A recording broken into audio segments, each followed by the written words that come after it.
Debate 2 अभ्यास 1 गति 80 शब्द प्रति मिनट। Ready and start. महोदय, पर्यावरण से तात्पर्य किसी एक व्यक्ति के परिवेश से नहीं वरन व्यक्ति के, समाज के, राष्ट्र के और इस सारी पृथ्वी के ही परिवेश से है, जिसका प्रभाव व्यक्ति, समाज, राष्ट्र और सारे विश्व पर पड़ता है। पर्यावरण से तात्पर्य पेड़ पौधों, नदी पहाड़ या किसी तंत्र विशेष से नहीं वरन उस समग्र वास्तविकता से है जिस पर मानव मात्र का अस्तित्व और उसका संपूर्ण आध्यात्मिक एवं भौतिक विकास निर्भर है। अस्तित्व केवल शारीरिक स्वास्थ्य ही नहीं, मानसिक भी। स्वस्थ शरीर में स्वस्थ मन ही अच्छे स्वास्थ्य की परिभाषा है। शारीरिक स्वास्थ्य हमारे आहार पर निर्भर है, जिसका स्रोत इस पृथ्वी का जल, थल, वायुमंडल है। मानसिक स्वास्थ्य भी प्रकरणांतर से इन्हीं पर निर्भर है, क्योंकि जैसा खाए अन्न वैसा बने मन।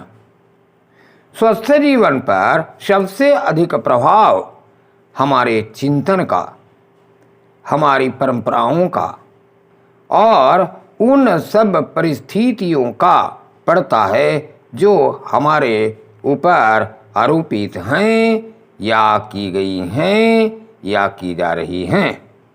इसलिए पर्यावरण या परिवेश में जल, थल, वायु ही नहीं बल्कि वे सारे घटक महत्वपूर्ण हैं, जिनका कुछ भी प्रभाव हमारे जीवन पर, हमारी क्रियाशीलता पर पड़ता है, जैसे हमारे विचार, हमारे आचरण और हमारी परंपराएं एवं संस्कृति आदि। पहला,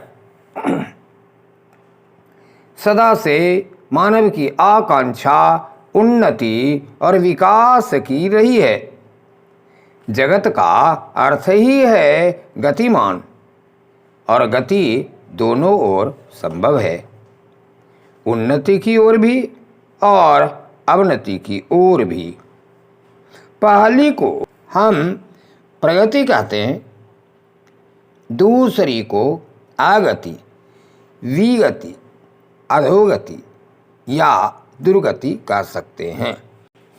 वास्तव में मनुष्य ऐसा जटिल प्राणी है जिसमें अनेक विरोधाभासी और असंगत प्रतीत होने वाली प्रवृत्तियां और प्रतिक्रियाएं होती हैं।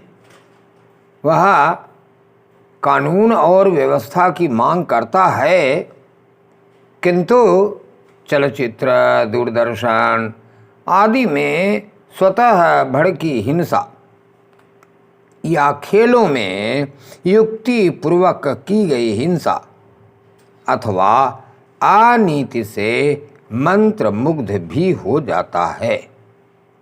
मनुष्य अपनी ही जाति या वर्ग के व्यक्तियों के प्रति प्रायः बहुत अधिक प्रतिद्वंद्वी होता है, किंतु कोई बाहरी खतरा उपस्थित होने पर उनके प्रति हद से ज़्यादा सहयोगी भी बन जाता है। वह सड़कों पर या युद्धों में सामूहिक विनाश के प्रति तो उदासीन रहता है, किंतु किसी खान में फंसे हुए एक व्यक्ति या किसी कुएं में गिरे हुए एक बालक की रक्षा करने के लिए ढेरों साधन जुटा लेता है।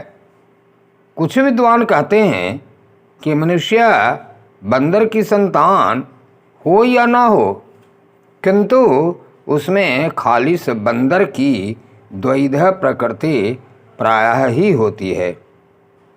उसमें शाकाहारी बंदरों की भांति वृक्षों में उछल कूद करने की प्रवृत्ति तो होती ही है, साथ ही ऐसे बंदरों की स्वाभाविक जिज्ञासा भी होती है जो अत्यंत संगठित गिरोहों में रहते हैं और भांति भांति का मांस खाने में मजा भी लेते हैं। मनुष्य की ऐसी परस्पर विरोधी इच्छा आकांक्षाओं से निपटना असंभव होता है, फिर भी किसी प्रकार का संतुलित मध्यम मार्ग अपनाना अनिवार्य होता है। यही बुद्धिमानी का रास्ता है। विद्वानों ने मानव की मूलभूत आवश्यकताओं को 5 स्तरों में रखा है।